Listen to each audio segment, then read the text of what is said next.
Hi chums, there's a bit of wind and stuff today, but I'll not be outside for long. A few things to show you. I mentioned that I was going to do let the chives, or the onions, the leeks, let the leeks flower. But there's what the leek flower looks like there so far. It's going to be exactly like any allium flower. I'll show you the chives over here. These are Japanese chives. And as you can see, little bees love them. Why do we watch bees? Why do we watch them? And then someone asked me to leave one of the daikon radish in to let it flower. And there's what happens when a daikon radish flowers. Isn't that very delicate? I didn't imagine it being anything like that. Just hold it steady and let you see it right. So that's your daikon radish, and I'll be pulling those out shortly. The strawberries, look, gonna get another great flush of strawberries this year again. Something very strange over here. I don't know what's going on.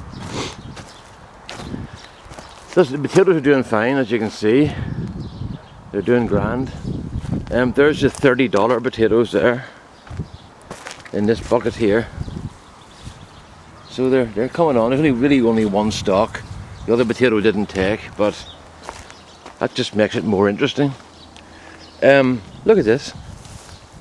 I've never seen this happen before, where the potatoes fall over like that. Now I've seen it happen when they get old, but you know what I might think it could be? Remember I mentioned that Cat said if you leave your potatoes too long and spindly, they get very weak. I think this might have happened here, that they weren't strong enough to support the top when they started growing properly in those two buckets. But it seems strange that the two are beside each other, and there's other ones that weren't as strong when they went out, and they're all grand, you know. So I really don't know what's going on. As you can see, we've got loads and loads of potatoes, and more here, and they're all doing good.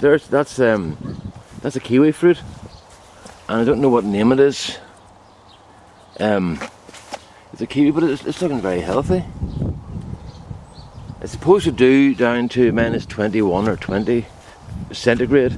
It's a Russian kiwi, so it should do okay here, as long as it likes rain. And there's that's celery that's about to flower. That's soup celery.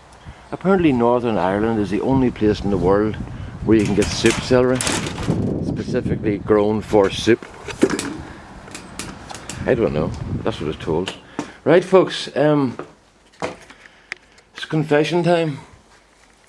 This is what happens when you forget to water your greenhouse. This happened to me one time many years ago. I was sitting in a town called Dundalk, down near Dublin. It was a beautiful hot day, absolutely beautiful. And there's a lot of Nigerian people came to Dundalk, but they brought their traditional dress with them. So I was looking at these ladies and men walking down the street, really admiring their beautiful clothes, and thinking it must be hard to grow stuff in a really hot climate like where they came from. And then I thought to myself, did you open the greenhouse today? And I realised I hadn't. And I came home and everything was dead in the greenhouse. Not a single thing survived. It was early in the season and it was all my seedlings and stuff. So you'd think I've learnt my lesson, wouldn't you? But I don't learn that quickly, you know. So it does take a bit of a toll on your lettuces, and your lettuce is over here, and that has come back a bit since I watered it. And your French parsley, my dino kale is destroyed. See the way it's gone all like up on the wee stalks? I don't think it'll do now, so I'll have to get that out and try. These boys did okay. These lettuces here didn't do very well. All the cabbages and dino kale and all went like stocky and straight up, and that's not a good thing. These have come back actually, those aren't too bad. They were worse last night, but I gave them a real good soaking. So as I say, try to remember to water stuff.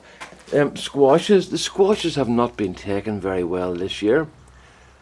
The difference this year is those are old seed from last year, and they're not taken very well at all.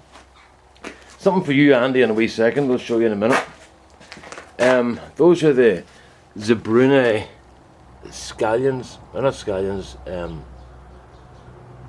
Shallots. The banana shallots. I'll stick those out later. The keel, look at this. That keel is done. It's just dried out completely almost. There's more cauliflower done. More kale done. Onions probably done. Whoops. Giant cabbages not out yet. They'll go out today. More Zebrune, which are not doing very well. And there's my leeks. Look, I put those leeks in around the same time as Dan and the rest of you. And look at all the size of them. They're just little pathetic things. And I've thinned those out to try and give them a better chance. Oh, big spider, look. Big spider. Get in close to him. They're your friends, folks. They're your friends. And we've got more. Those are scallions down the bottom there, the white Lisbon. I've got some wisteria and stuff. Look, wisteria. It's actually coming from seed. Look. There's 4 of them up now. So maybe it comes from seed and doesn't flower or something. And then these tomatoes here, these are the tomatoes that are going out to people. My friends.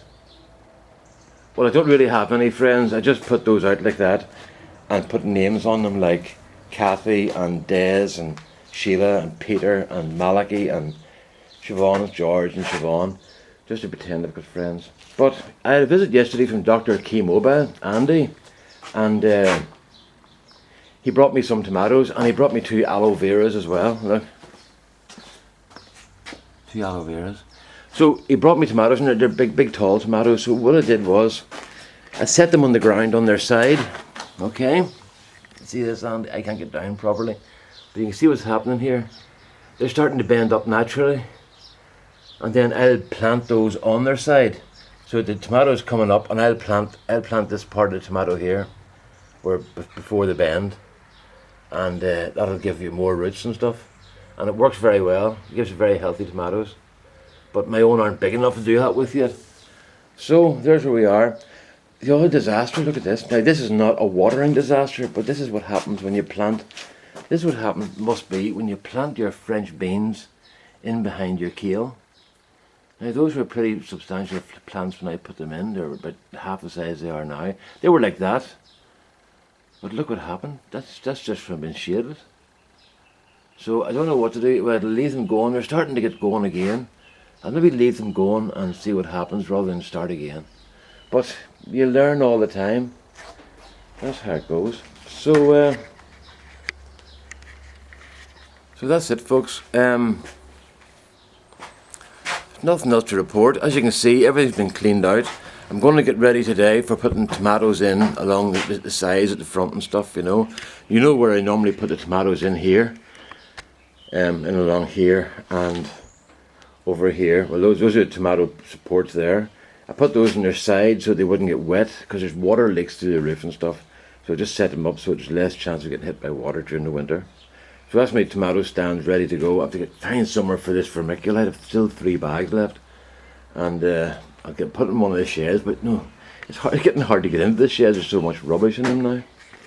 But anyway, that's where we are. I'm going to have to get a cup of tea here and then I'll come back down and start working. So there might be another video later if I get enough done to show you. Alright, all the best now. Bye bye.